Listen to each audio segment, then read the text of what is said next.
Ibu bapak, saudara-saudara sekalian, maka kembali tentang sakaratil maut, ya.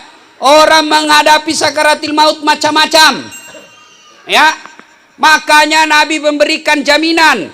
Ibu-ibu mau mati dalam keadaan masuk Islam? Mau mati dalam keadaan husnul khatimah?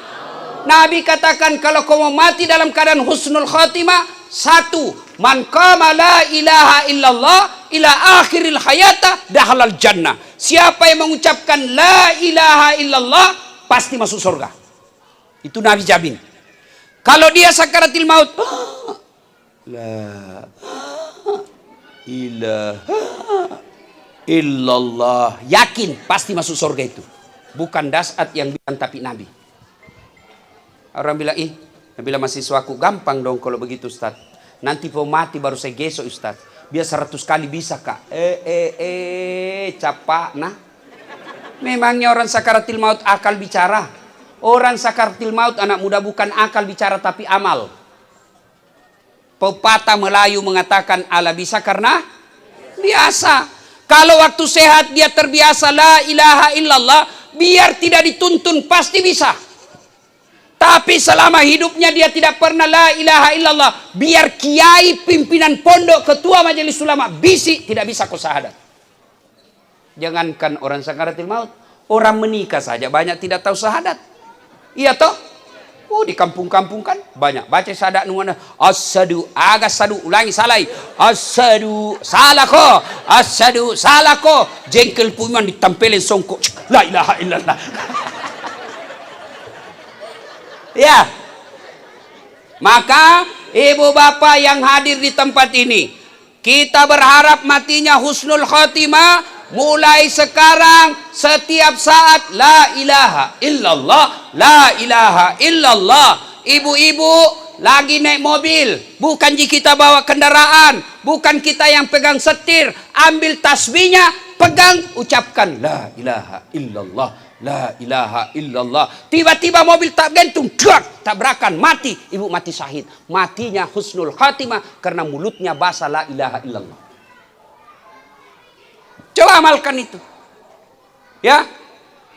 Coba diamalkan. Kita tidak tahu ajal kapan, maka biasakan selalu la ilaha illallah, la ilaha illallah. Yang kedua, kalau mau matinya dalam keadaan husnul khatimah, minta kepada Allah. Doanya sangat sederhana. Taubatan qablal maut, wa rahmatan indal maut, wa maghfiratan ba'dal maut. Ya Allah, dengar, taubatan qablal maut. Ya Allah, berikan saya kesempatan bertobat sebelum mati. Wa rahmatan indal maut, rahmati ketika dicabut nyawaku. Wa maghfiratan ba'dal maut, ampuni dosaku setelah mati. Tidak susah jito. Tidak ku hafal bahasa Arab. Jama ku bahasa Arab, kau bukan jago orang Arab. Mak bahasa ogi no. Puang.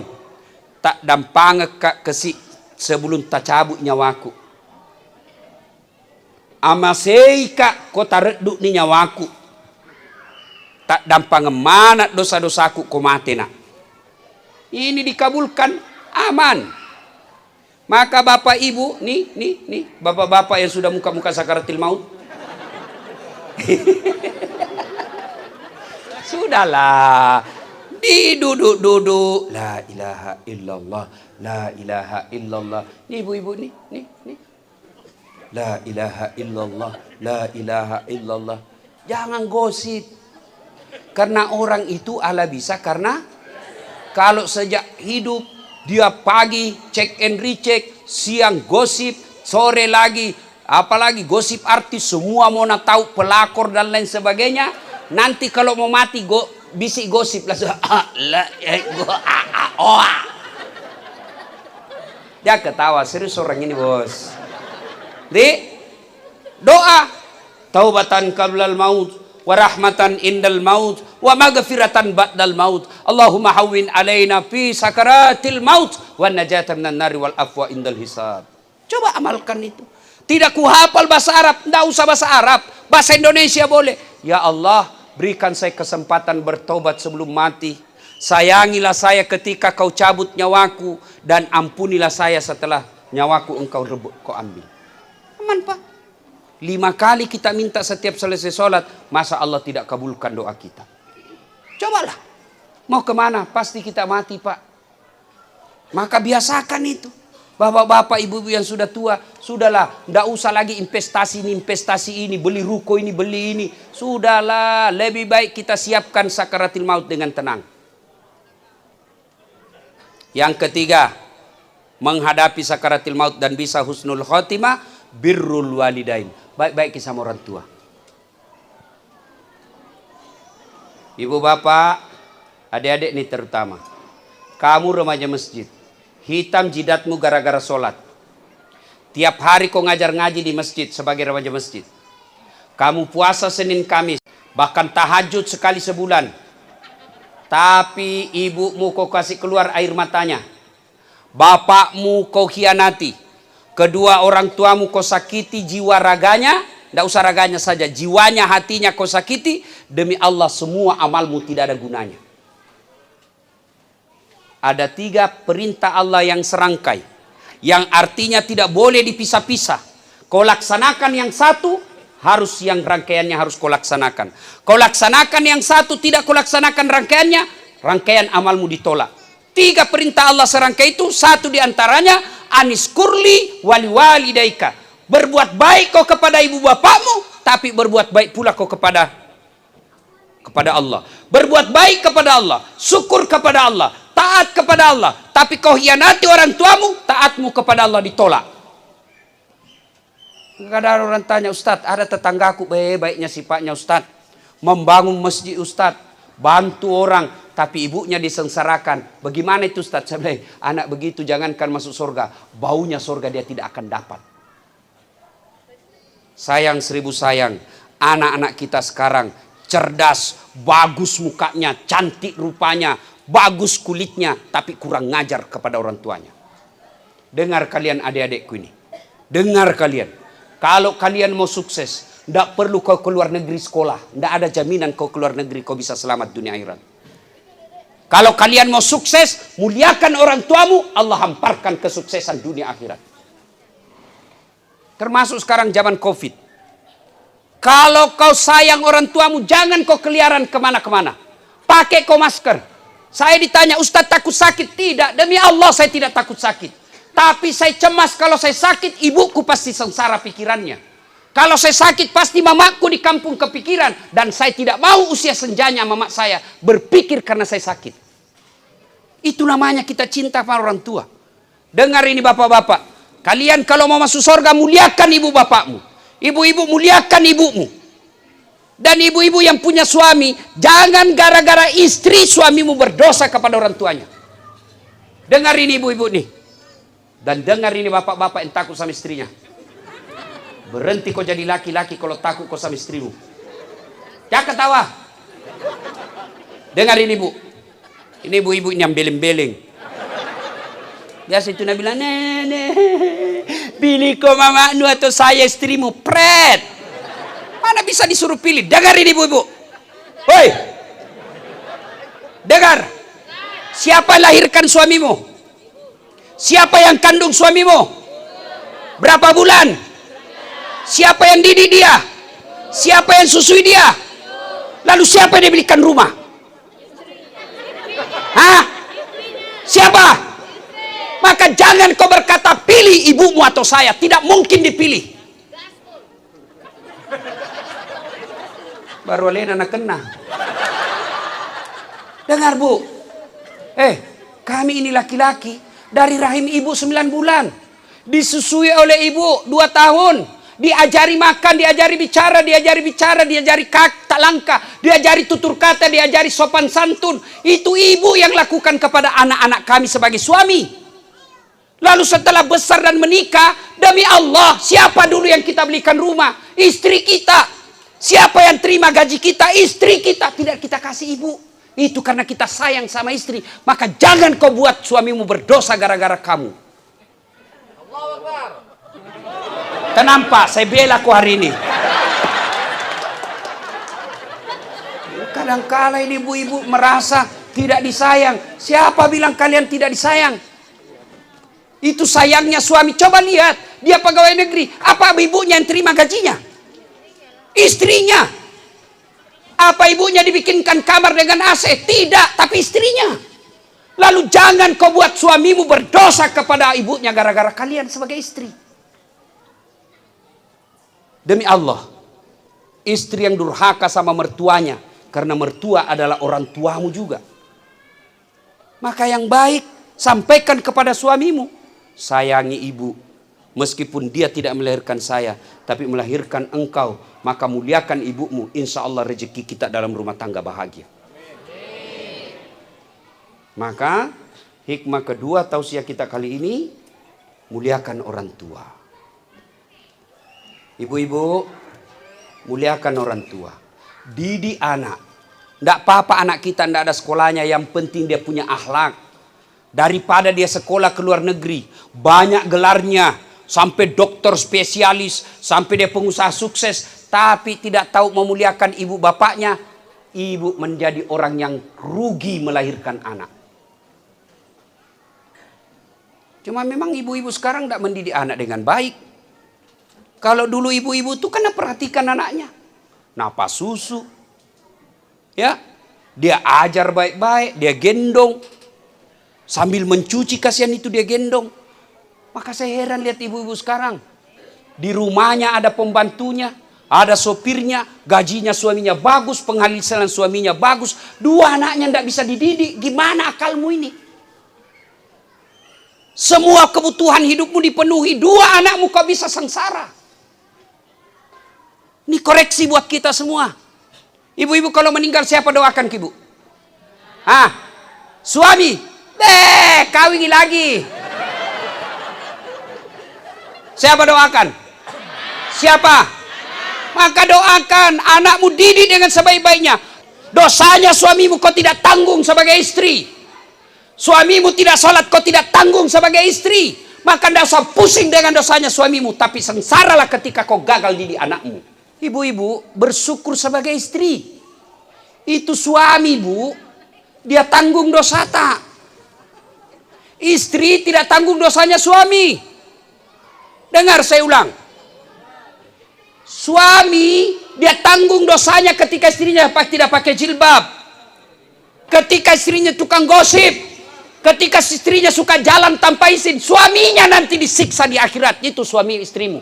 Kau tidak didik dengan baik. Tapi kalau ibu sebagai istri aman.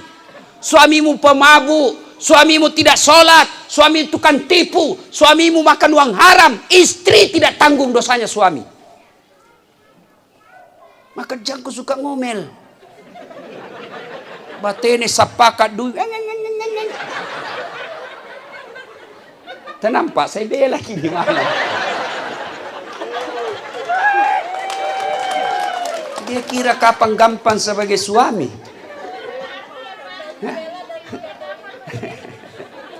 Yuk apa saudara-saudara sekalian. Maka kalau mau menghadapi sakaratil maut dengan baik, muliakan orang tua. Nah sudah keluar minyawa. Ya, keluar nyawa, tumi mati. Datanglah kita melayat. Boleh nikmita tomate. Sayang 1000 sayang kalau kita datang melayat, banyak yang menginjak-injak sunnah Nabi. 1, datanglah dengan berpakaian hitam-hitam. Bajunya hitam, roknya hitam, kudungnya hitam, kacamatanya hitam, tasnya hitam, payungnya hitam. Siapa ajar kok? Nah bilang begitu kuliah artis. Motogi dibilang artis. Tomato apa kajili-jilin. Coba. Berdosa ke pakaian hitam Ustaz? Tidak berdosa. Tapi kalau ibu bapak pakaian putih dicintai Allah dan Rasulnya. Saya kadang-kala cemburu lihat saudara kita orang Tionghoa.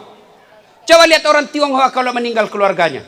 Baju putih-putih itu datang melayat. Bahkan rumahnya sekalipun dindingnya dia kasih kain putih. Mereka yang mengamalkan sunnah Nabi. Kita pakai hitam-hitam.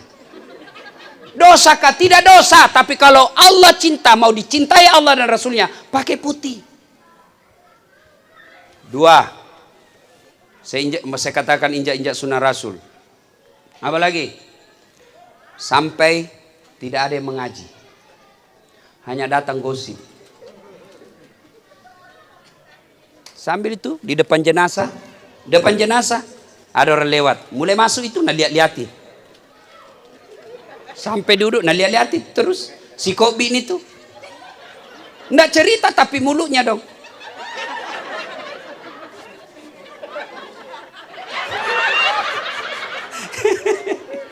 Tanya kenapa, Nabi bilang palsu lipstiknya. Kenapa kau tahu? Melengket di giginya. Kemana nih pacilaka-lakai?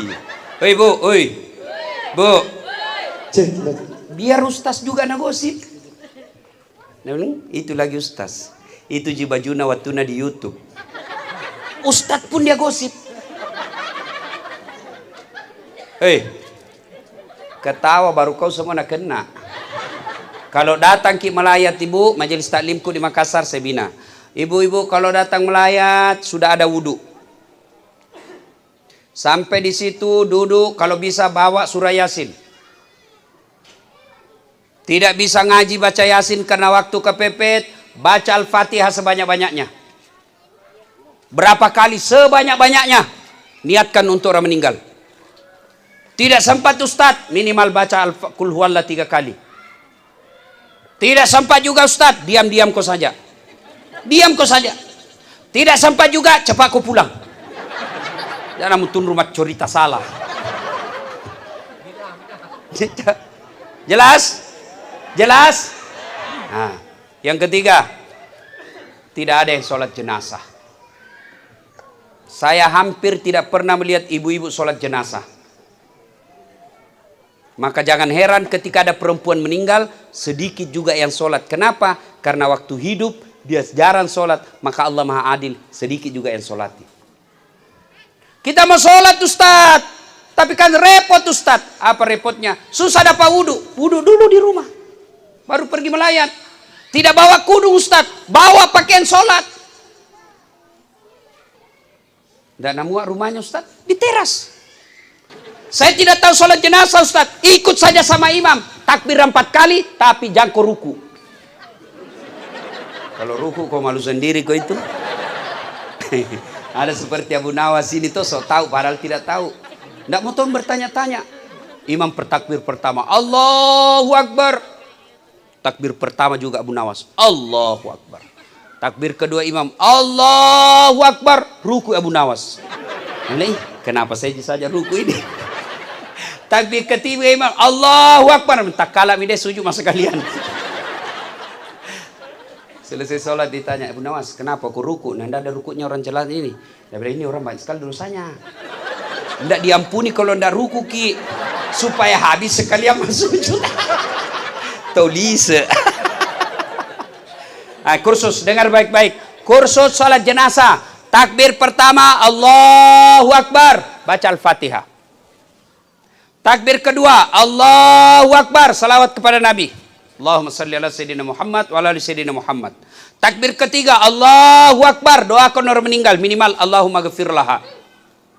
Takbir keempat Allahu Akbar, boleh berdoa, boleh langsung salam. Selesai. Kalau bisa Bapak Ibu sekalian, kalau pergi ki melayat, sholat jenazah ki, supaya nanti juga kalau Bapak Ibu meninggal banyak yang sholati. Sudah diantar jenazah keluar itu, mulai menangis ibu-ibu. Memang fitrahnya perempuan hobi nangis. Memang itu. Bu, boleh menangis. Rasul ketika meninggal istri beliau menangis, tapi dilarang meraung-raung. Apa itu meraung-raung? Mengeluarkan kata-kata dari mulutnya.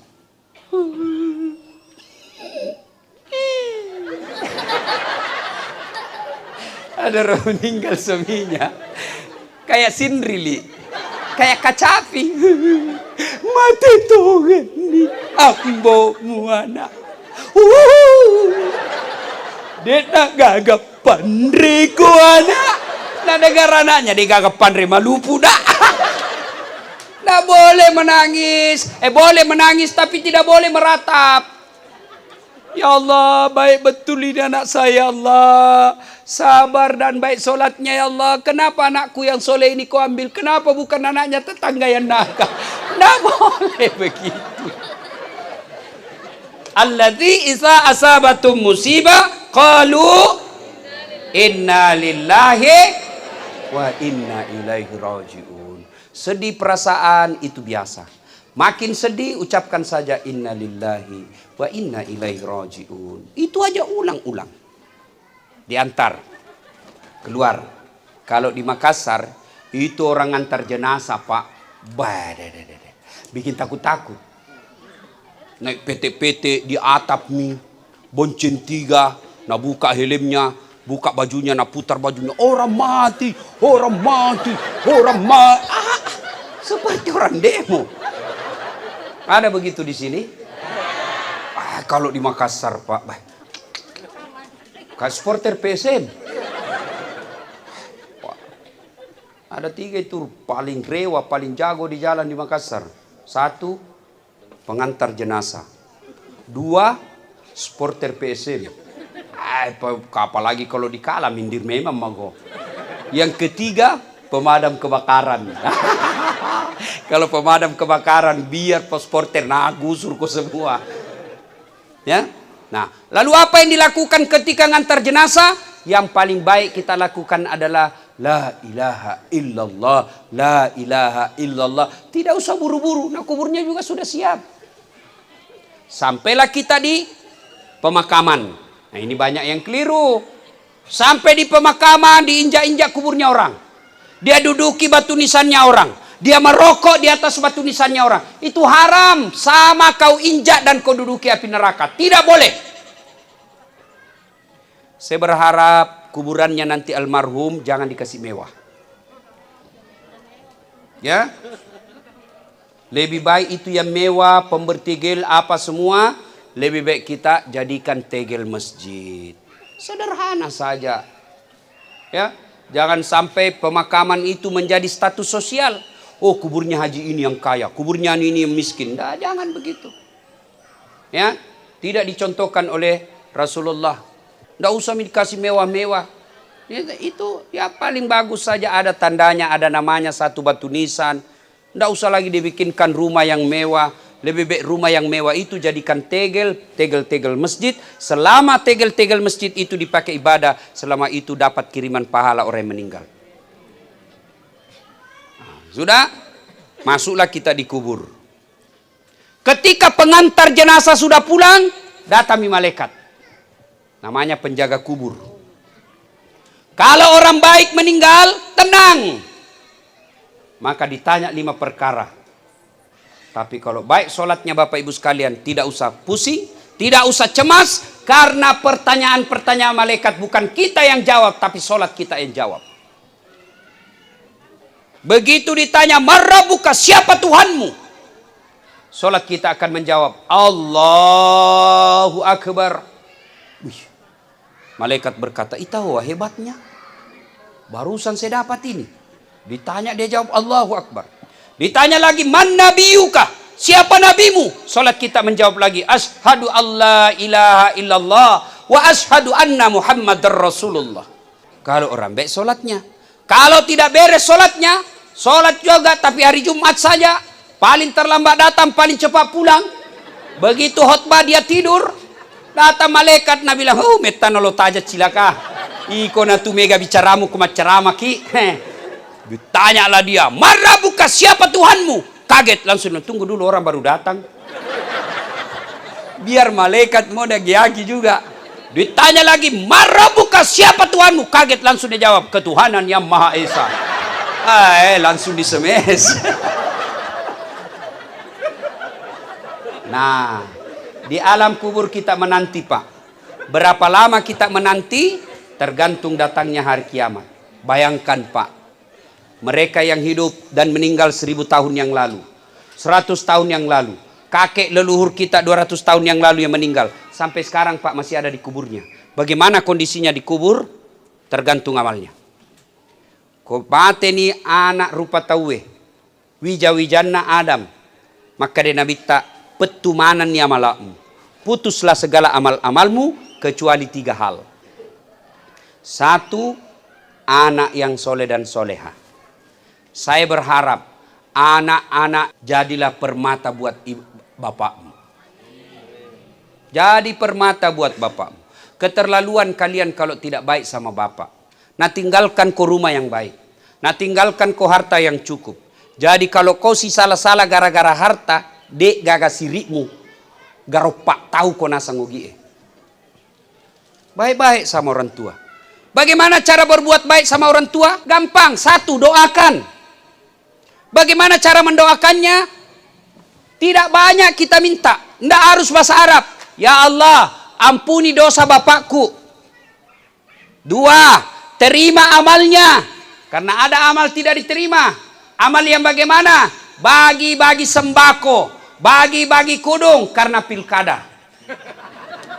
Pilcale. Ini ada kudung. Tapi mau dicoblos. Oh, dek naletuk bos. Tapi kalau ada seperti itu, kita doakan. Tidak mustahil. Ya Allah, terima kodong amal-amalnya bapakku.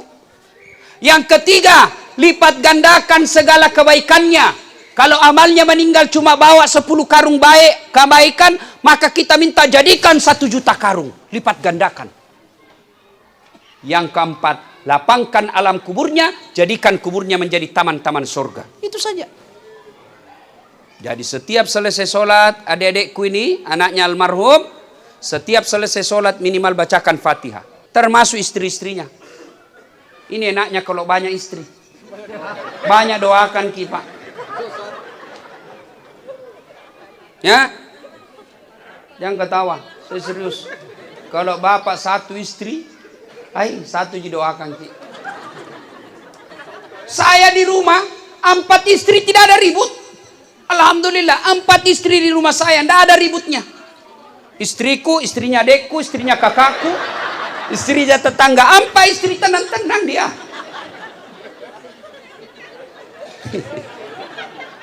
Ayo, ya, doakan. Adik-adikku, doakan bapak. Minimal, selesai sholat, doakan. Yang kedua, masuk di kubur yang bisa menyelamatkan kita apa? Sedekatun jariah, sedekah. Ibu-ibu, hei, yang banyak cincinnya, yang banyak emas berliannya. Kalau mati ibu, siapa pakai itu cincin berlian? Hah? Siapa? Hah? Anak? Istri kedua. Masolak kola seke.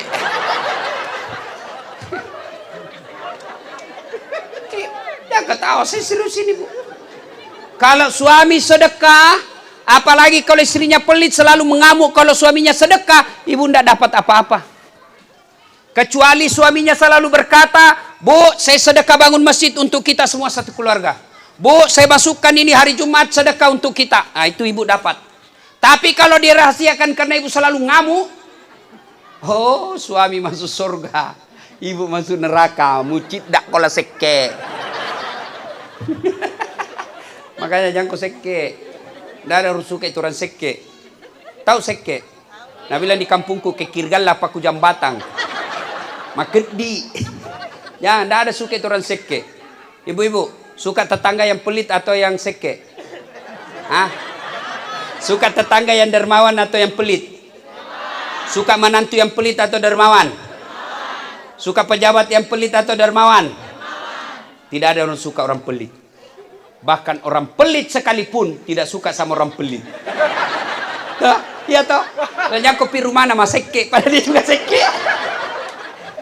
Maka ibu-ibu ketika sudah meninggal masuk di kubur, rumah mewah anak-anak yang miliki, tabungan miliaran anak yang punya. Tapi yang kita miliki yang telah kita sedekahkan, maka selama masih hidup sedekahlah. Belajar kisah Al-Quran. Ketika kita sudah meninggal, lalu kita bangkit, lalu kita gosok mata dan ketemu dengan malaikat. Malaikat, hari apa ini? Kau sudah mati. Lalu sang jenazah berkata, paling suka kasih kolinoe, kembalikan saya ke dunia. Untuk sholat tidak, untuk puasa bukan, untuk haji pun tidak. Untuk apa? Saya hanya ingin berkata, Ya Allah, semua harta yang kumiliki kusedekahkan fisabilillah. Itu penyesalannya orang meninggal. Maka sebelum terjadi, sedekahlah Pak. Bapak-bapak, sedekah. Jangan bilang nanti mati ke anakku sedekah, Kak. Jangan. Iya kalau anak tak baik. Kalau anak tak botok. Iya anak tak baik tapi takut sama istrinya. Begitu mau sedekah apa nak bilang istrinya? Apa? Bapakmu bapak.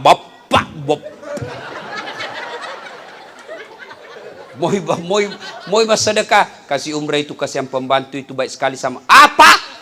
Bapakmu terus. Dan senang jangan mipale.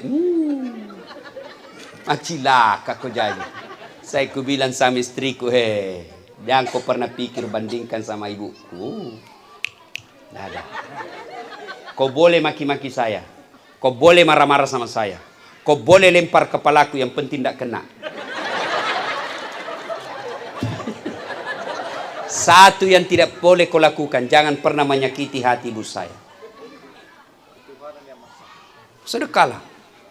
Sedekah. Ya. Keluarga almarhum, kalau ada barang-barang yang tidak dipakai, ya sudah, kasih. Dan kasihnya kepada orang yang baik agamanya.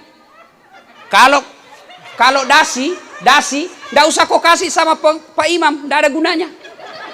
Pak Imam, kasih dia sarung. Tidak usah kasih sepatu pantopel. Pengantin pindah pakai. Kasih apa? Kasih baju gamis yang baik dia pakai. Jangan yang jelek. Biasa kita mas sedekah tapi yang jelek. Nak. Bawakan itu Pak Imam. Ada itu kue di kulkas daripada basi. Ketawa kau ibu. Karena kau begitu semua cilaka.